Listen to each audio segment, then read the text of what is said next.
أعوذ بالله من الشيطان الرجيم بسم الله الرحمن الرحيم يا أيها الذين آمنوا استعينوا بالصبر والصلاة إن الله مع الصابرين صدق الله العظيم رب اشرح لي صدري ويسر لي أمري واحلل عقدة من لساني يفقهوا قولي. حضرات نن زمونږ درس با د سورہ بقرہ نورلسم رکو سر آیات 153 نمبر آیات تے د مخکې درس سره ربط د دې څه دی څنګه دی نو تاسو هغه بنیادي خبره ذهن کې راولئ چې د انسان نجات د الله په نزد باندې په څلورو خبرو کې دی. په ورځ د قیامت د الله په دربار کې د اور نه بچ کېدل او الی جنت کې کم از کم داخلېدل، بس هغه میکسیمم نه مینیمم چې الی سره دی.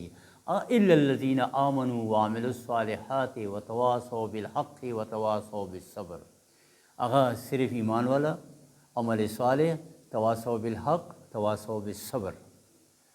الحمدللہ دا خبرې مونږه بیا شروع کی ایمانیاتو باندې درسونه وشول، بیا په عمل صالح باندې وشول، بیا تواصو بالحق باندې وشو. اوس دا زمونږه څلورمه مرحله ده او هغه خبره ده تواصو بالصبر. نو د دې صبر باندې زمونږه دا درې څلور میاشتې خبره وشوله چېرې د صبر دو مرحلې دي.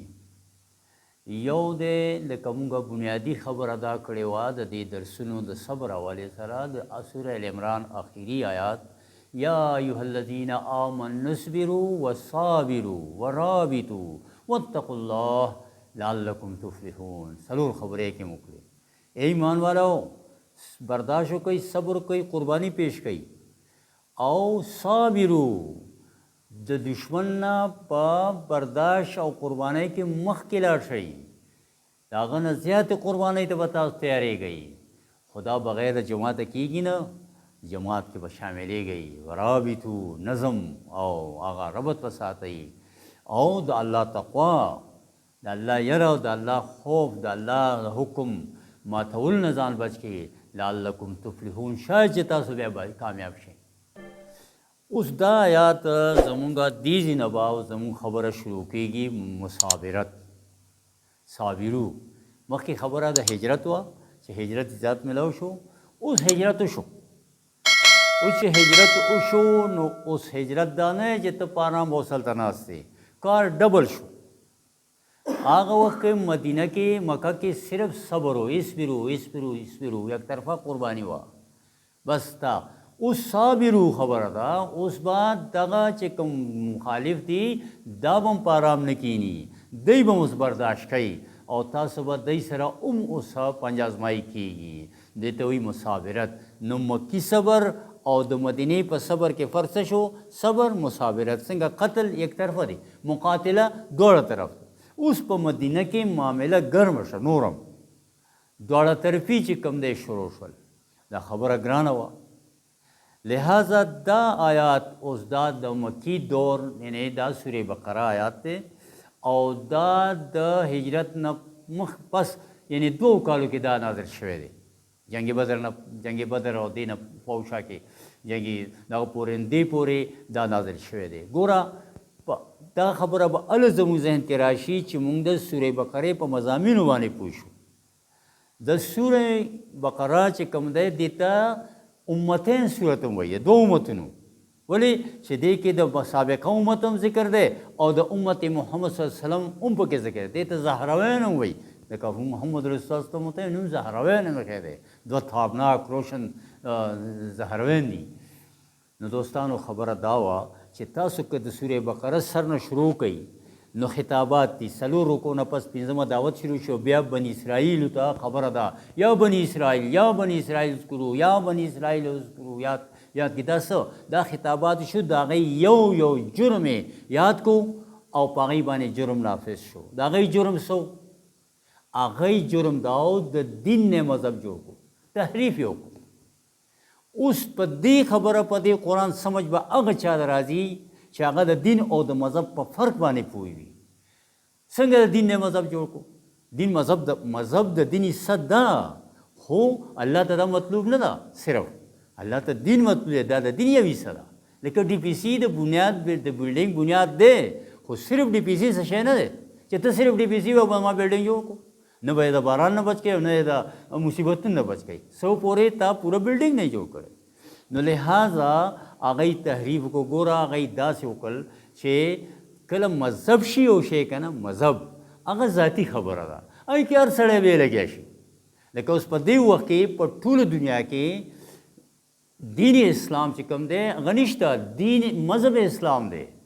او د هغې نتیجه چې مختلف فرقې او مختلف ګوندونه او مختلف هر سړی به د دوی شبې دی، تم کار کوه زم کوم، بس لګیا دي. دا خبره هم ده، خو ګوره دین یو دی، یو خبره وایي چې تم خیو زم خیم نه به یو ځای کې ګوري، ته به بل روان زه بل روان. دا د مذهب هغه اثرات دي.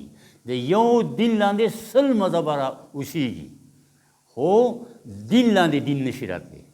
یا به دین طاغوتی یا به دین الله وي. نو لہٰذا سابقه امت مسلمه دا غلطي وکړه او د هغې هغه ټول جرمونه په سوره بقره کې یاد کړل تر دې 18 رکوع پورې چې رارسي خبره. نو د هغې یو جرم او هغې باندې فرد یعنی جرم عاید کړ او هغه یې معذور کړ، ختم یې کړ. او نوې امت هغه یې برپا کړ، امت محمد صلی الله علیه وسلم، او کعبه یې موله بدل کړه، مرکز هم بدل شو. لہذا د دې آیاتونو مخکې تعویل کعبه خبره ده، او بیا د هغې نه پس بیا څه وایي هغه مقصد د دې امت څه ولې بدل کړ؟ ولې دا وکذلک جعلناکم امة وسطا لتکونوا شهداء علی الناس ویکون الرسول علیکم شهیدا. دارنګې ما تاسو اے امت محمد صلی الله علیه وسلم، ما تاسو وسط امت جوړ کړئ. تاسو به څه کوئ؟ دا د خدای مخلوق به الله سره ملاوئ، په دې مخلوق به تاسو حجت تماموئ. سبا په ورځ د قیامت د الله په دربار کې څوک راپانسي چې ای ربا دوی موږ ته دغه دین ویلی او موږ ګیر شو، نو دا چې دا څوک ونه وایي، دوی ته به دا شهادت چې کوم دی دا به په دوی کولی، دا حجت به تمامولی. هغه سابقه امت دا ونه کړه، دا یې پرېښوه. بس مذهب یې جوړ کو او مذهب کې نه حجت خبره شته، نه په هغې کې ټکراو شته، نه په هغې کې صبر مصابرت شته، یک طرفه خبره ده. لہذا په دې آیات کې اوس وایي چې دا خبره ډېره ګرانه ده، مشکله ده. نو لہذا شهادت للناس په خلکو حجت تمامول، دا اوس مخکې ووایي، دا به انشاءالله دې کې واضح وضاحت وشي. نو هغه ګران کار دی. نو یا ایها الذین آمنوا استعینوا بالصبر والصلاة. ای ایمان دعویدارو، ګوره دلته چې کوم دا خطاب شروع شو دا بحیثیت امت مسلمه شروع شول. لکه ګوره سورة عنکبوت کې وایي یا ایها الذین یا عبادی الذین آمنوا، یعنی عباد یادوي. آمنو ډېر کم دغه دی، استثنا شته پکې، خو دلته خصوصا دا دی چې مدینې ته خبره لاړه او امت تشکیل شو او یو دین چې کوم دی حد پورې راغی، نو بیا دا باقاعده امت ډیکلیر شو. نو دوی سره بیا خطاب بحیثیت د امت دی. نو وایي اے امت محمد صلی الله علیه وسلم، اے ایمان والو، تاسو مدد غواړئ په صبر او صلات سره، او الله چې کوم دی د صبر والا سره دی. وہ دې آیت باندې خبره ده. ګوره دې کې نه وایي چا نه وغواړئ صبر، استعینو صبر وغواړئ، چا نه وغواړو، دا سوال پیدا شو. بیا استعینو بالصبر، او صبر قربانی، یعنی ته مدد وغواړه په څه باندې؟ صبر سره. ذریعه به صحیح صبر او څه دی؟ نماز مونځ دی پکې. نو دا وغواړئ، او ګوره صبر وغواړه او څه دپاره وغواړه، دا سوال چې بس کلیر شي. نه الله وایي ولې الله وایي صبر وغواړه. نو صبر چې مدد وغواړه، مدد وغواړه، نو د چا نه وغواړه؟ بیا مدد څه دپاره وغواړم او په څه وغواړم؟ دا خبره انشاءالله دې کې به اوس راشي، په خپله به دا خبره واضحه شي. وایي استعینوا بالصبر والصلاة، یعنی مدد غواړو چا نه، الله نه غواړو. ایاک نعبد و ایاک نستعین، موږ مازه کې وایو یا الله ستا نه مدد غواړو، ته زموږ مدد کې. ولې چې دا بندګي ستا ګران کار دی، نه ما دا نفس پرېږدي، نه ما دا معاشره پرېږدي. نه ما چې کوم دی ستا غلامۍ او بندګۍ ته دا نظام او دا تاغوت پرېږدي، لہٰذا زما مدد وکړه، بغیر ستا د مدد نه کېږي. نو مدد د الله نه دی، خو د څه دپاره دی دا ډېره اهم خبره ده. دا کوم کار وګوره، دا امت مسلمه چې تشکیل شو، سابقه امت ختم، دا امت راغی، د اهم ذمہ داری هغه بار ګناه سخت کار څه و چې د الله مدد ضرورت دی ورته، هغه شهادت الناس. شهادت الناس څه مطلب شو؟ شهادت وایي ګوایي ده، او خلکو باندې ګوایي چې ای ربه دې سړي ته ما دا خبره کړې وه، ده ته ما دا خبر رسولې وه، دا چې په ورځ د قیامت خلکو ته عذر جوړ نه شي. الله د انصاف او عدل سره فیصله کول غواړي، او دې دپاره قانوني کاروی چې کوم د دې امت نه پوره کول غواړي.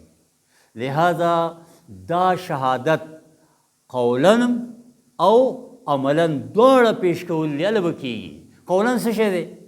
قولا دا چې د الله توحید بیان شي، چې خلکو الله کارساز مددگار دی، الله عالم الغیب دی، بکل شین قدیر، بکل شین علیم دی، رحمان او رحیم دی. دا یو بیا دا توحید دی چې دا رب د شریعت خاوند دی. اے انسانانو د مخلوق شریعت حرام دی، شرک او کفر دی، د دې لاندې مو اوسېږئ. دا قولا خبره به دا کې ستا په دعوت کې به لا الہ چی، نو دا خبره لا حاکم الا الله، لا شارع الا الله. که دا نه وه نو شهادت ونه شو. په ورځ د قیامت چې په دې شریعت به الله دا خلک راګیروي، او مونږ او تاسې هم پکې ناست یو، او دا امت مسلمه وي، نو هلته به زموږ څه چې یا رب که دا چاینا ور را پاسېدل او دا امریکې ول را پاسېدل چې ای ربه ته مونږ اوس په دین باندې نیسې، نو دې خلکو هم ته دا خبره نه کړ، دوی خو مونږ ته دا څو خبرې مونږ ته را رسېدلي دي، عبادات دي، دا دي، او بس د الله توحید تکویني هغه مونږ منلی مخکې نه مونږ سره. نو اوس ته په دې باندې مونږ څنګه ګیرئ؟ دا چې د خلکو خوله بنده شي. نو لہذا دا وینا به په خوله باندې چې الله شارع دی، الله حاکم دی، نو مخلوق حاکمیت حرام دی، او د دین وتل چې کوم دی دا په مونږ باندې لازم دی، او د دې وتل لپاره د الله د دین قیام شي شاله به کېږي. دا کلمه چې ودرېږي نو دې لاندې به زموږ زندګي راشي. لہذا دا خبره قولا دا به حق دا شي. الله عملا څنګه ده؟ عملا دا ده چې هغه دین قایم شي. او ګوره دا اقامت دین، د الله د دین قیام، دا کلمه ودرول، دا اول څه وایي؟ الله وایي دا زما کار دی، دا زه کوم، زه هم کوم، تاسې هم وکوئ. شهد الله انه لا اله الا هو والملائکة واولو العلم قائما بالقسط. الله گواه دی، فرشتې گواه دي، هغه د علم خاوندان گواه دي چې الله عدل انصاف قایمولو والا دی.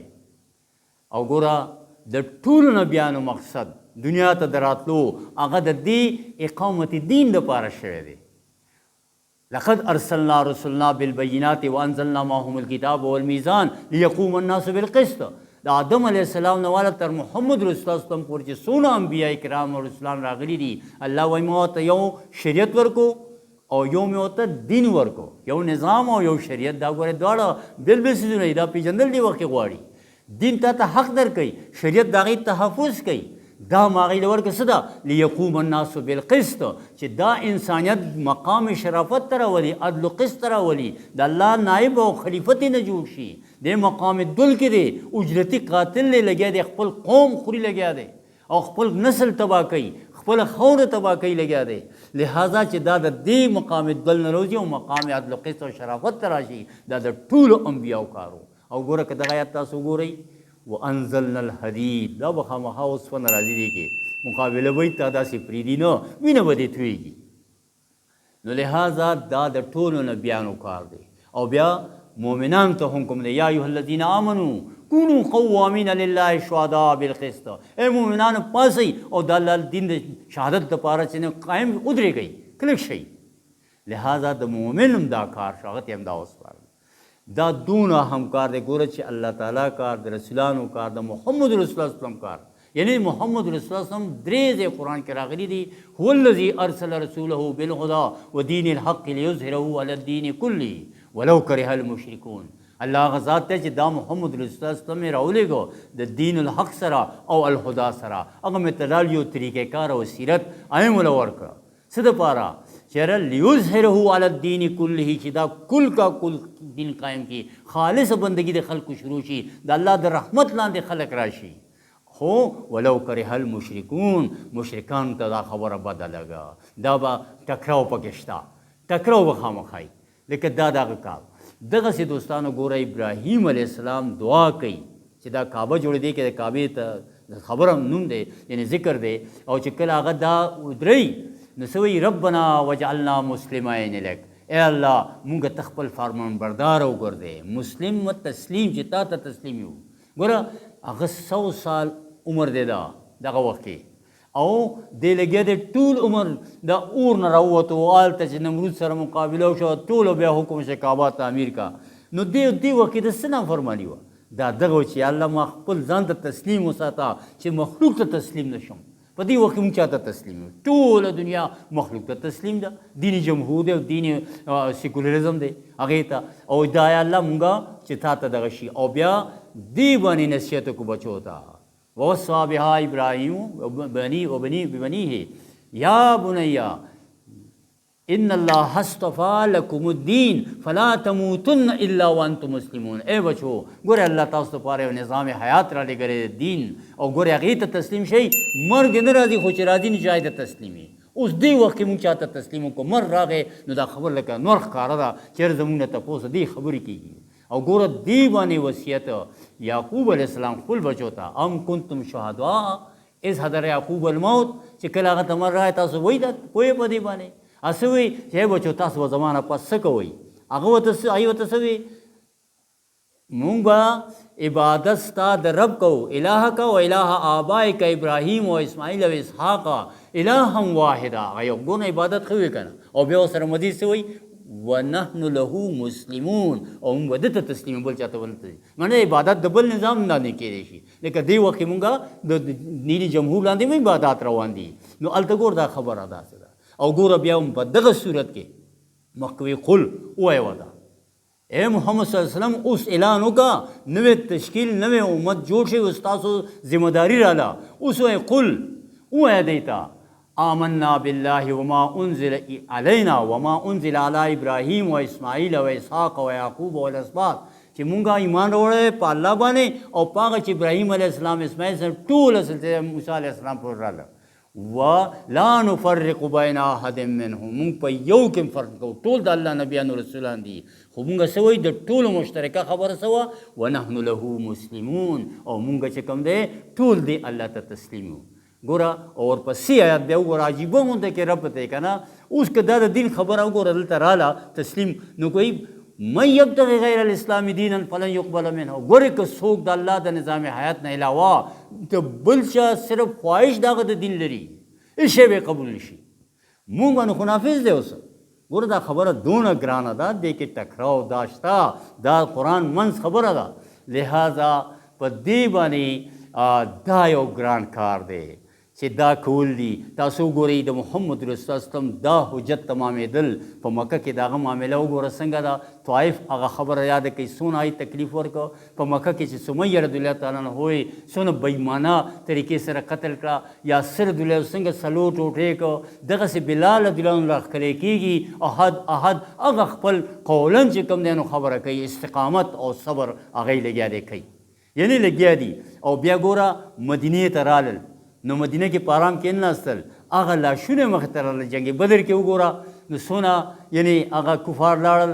او جنګ احد کې وګوره اویا کسان راغلل د تره زوی دود یعنې شریک د پیو ملګری او متیم زولی حمزه رضی الله تعالی عنه حباب رضی الله تعالی عنه د هغې پوزې کټ شوي غوږونه کټ شوي او مخې ته راغلل دا داسې آسان کار دی دا چې کوم دی خامخا دا قربانیانې به وي او دلته مخکې دې آیات پسې هم دغه وایي چې دا به تاسو د امتحان نه به تېرېږي دغه لار ده دې لارې نه بله لار سره شته دی نه نو دې کې د محمد رسول الله وسلم سیرت اوس دا وایي کذلک جعلناکم امة وسطا لتکونوا شهداء علی الناس دغسې اسما تاسو د دې حجت تمامولو لپاره ای امت محمد صلی الله علیه وسلم ستاسو ما تاسیس ستاسو بنیادي مقصد هغه دا کار دی تاسو به دا کوئ خو دا خبره ډیره ګرانه ده نو استعینو بالصبر والصلاة اوس مدد به د الله نه غواړي ولې چې مدد کله ته کار شروع کړي او تا ته ضرورت شي نو مدد به غواړې که نه.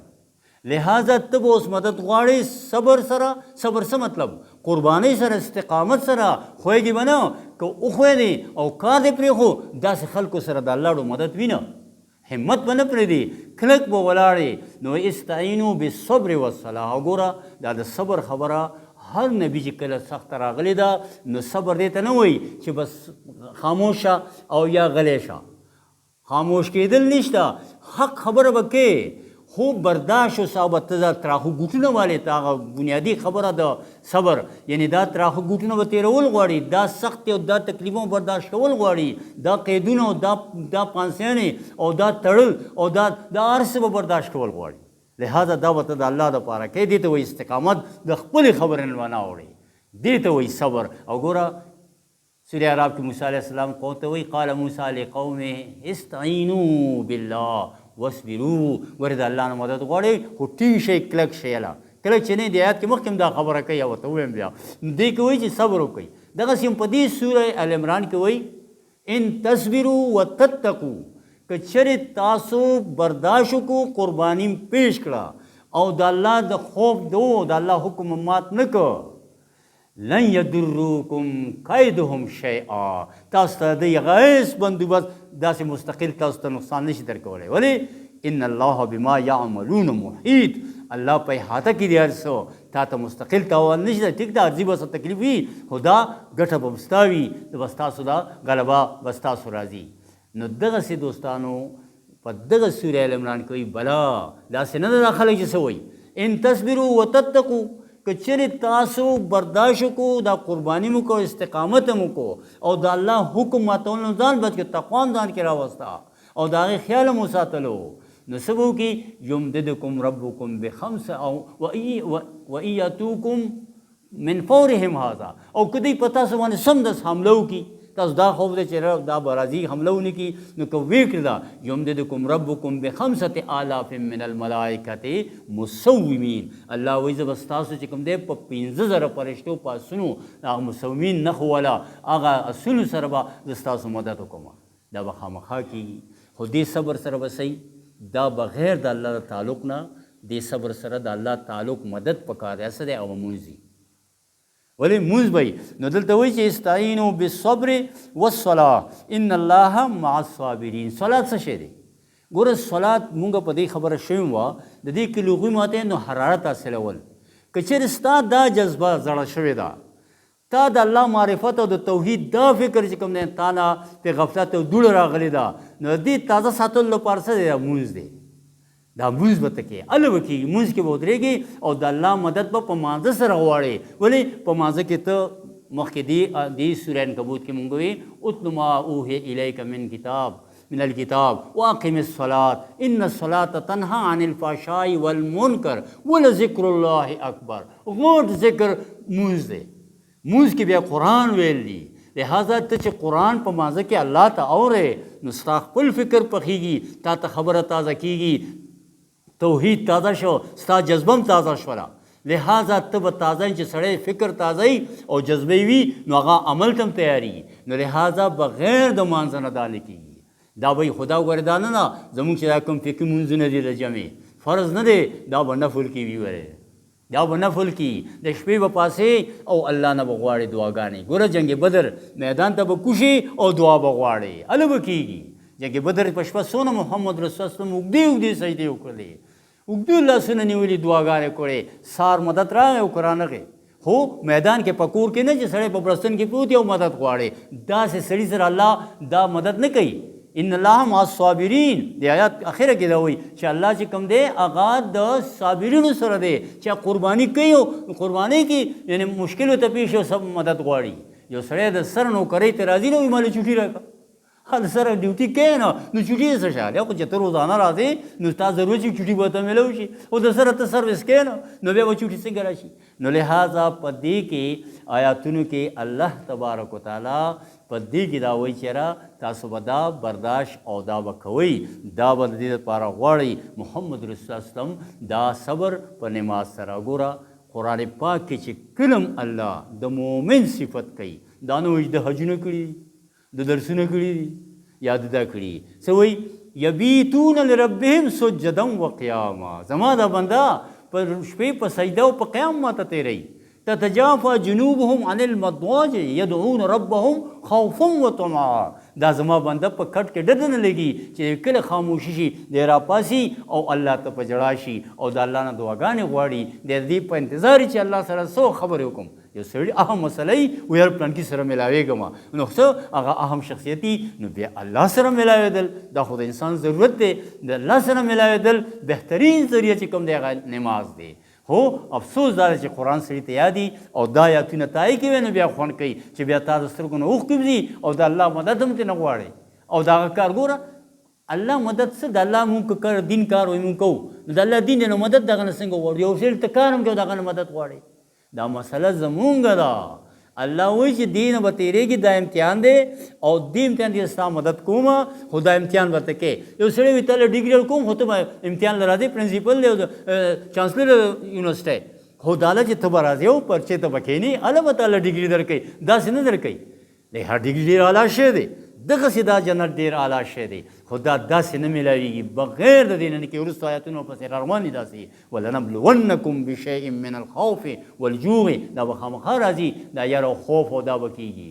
خو یاد ساتئ دوستانو سورة عنکبوت آخري آیات سو والذین جاهدوا فینا لنهدینهم سبلنا ان الله مع المحسنین. مطلب دا دی چې دا د هغه چاته به کوي چې هغه هدایت باندې روان شي، دا چې هغه جماعت کې شامل شي دا خبره څوک کوي، هغه جماعت ملګرتیا وکړي هله به دا کېږي، دا بغیر د جماعته نه کېږي. لہٰذا داسې انفرادي ځان لا سړی صبر برداشت هغه په مذهب کې داسې شته دی نه. زه په مانځه راپاسم د ټوله دنیا کې ګرځم مونځ ورته ښیم نو ښه خبره ده، بنیام الدین اسلام ولا خمسین مونځ دی، خو په دې ماته رکاوټ شته په امریکا کې یا بل ځای کې نشته. لہٰذا ماته چې رکاوټ دی نو په دین باندې دی، نو لہٰذا هغې کې دا صبر ضرورت نه وي. دلته اوس هغې کې نور ضرورتونه دي په تا ته به د هغې مدد راځي. خو دلته چې کوم خاص خبره ده نو هغه دا ده چې یاره ته لارې ته راووتې میدان ته راکوشې اوس تا ته مسله جوړه شوه اوس د الله نه مدد غواړه، کار ستا دی خو د الله یې نه غواړي چې زما دی ما له قرض راکړه او تا یو اعزاز راکوي. نو لہٰذا الله هغه خلکو ته هدایت کوي، صبر او مدد کوي چې په دې لار را رواني. نو دوستانو زمونږ نن دا درس په دې باندې وشو، انشاءالله دا خبره او مخکې اوس مسابرت روان شو، په دې به مونږ بیا مزید غور و فکر کوو. خو یاد ساتئ دا لاره د هغه چا ده چې هغه عمل شروع کړي او حجت تمامول شروع کړي. اول زمونږ دا مسله شته د امت مسلم بالکل دا خبره یې راکړې ده، شهادت الناس په حال کو حجت تمامول دا بیخي چې کوم دی په دغه معنی کې چې قرآن څه وایي انشته ټیکه انفرادي الا ماشاءالله څه خلک شته کار کوي، خو هغه حق نه ادا کېږي کوم چې قرآن موږ غواړي. نو الله تبارک وتعالی دې مال او تاسې له په دې باندې عمل کولو توفیق راکړي او دا ده چې د شپې پاسېدل دي، دعا غوښتل دي. ګوره یاد ساتئ داعي چې وي او به د شپې پاسي او الله نه غواړي دې نه بغیر نه کېږي، ځکه دا د الله د عشق او محبت خبره ده. نو یو څو شعر ته په دې 2 شعر ویم نو بس خبره ختمه. اسه وایي جب عشق سے کاتا ہے آداب خود آگاہی کھلتے ہیں غلاموں پر اسرار شہنشاہی.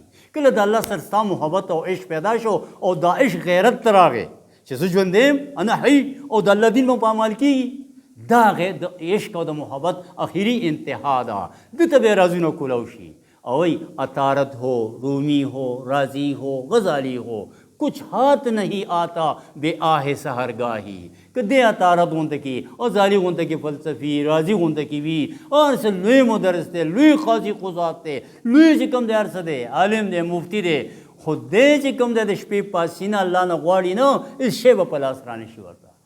میں نے پایا ہے اسے اشک سحرگاہی میں سے جس طرح نایاب سے خالی ہے صدف آغوش. وای ما چې دا سمونتی دي نو دا ما هغه سیزونه ملغلري چې صدف خولې ته نه خالی دي ما دا د سار په جړا کې مونتی دي. نو دوستانو مسله زمونږ ده، الله ته جړل دي، الله نه غوښتل دي، الله محتاج نه دی، الله عزیز حکیم دی. خو زمونږ نه غواړي دا قرباني او دا د محمد رسول الله صلی الله علیه وسلم په طریقه باندې غواړي. نو لہٰذا موږ ته پکار چې په قرآن ځان پوه کړو، د محمد رسول الله صلی الله علیه وسلم سیرت باندې ځان پوه کړو او خپل مقصد کوم چې الله موږ ته راکړی دی هغه شهادت علی الناس د الله دین د قیام په خلکو حجت تمامول، خلکو چې په ورځ د قیامت هغه ځکه بری شي د انبیاء او رسولانو نه تپوس کېږي، زمونږ نه تپوس کېږي، ټول نه به کېږي. نو چې هلته زموږ غاړه آزاده شي، دغه مقصد دی. نو دوستانو دعا وکړئ چې الله تبارک وتعالی مال او تاسو له په دې باندې عمل کولو توفیق راکړي. الله زموږ نه رضا شي. ربنا آتنا فی الدنیا حسنه وفي الآخرة حسنه وقنا عذاب النار. صلی الله تعالی علی خیر خلقه محمد و آله وصحبه.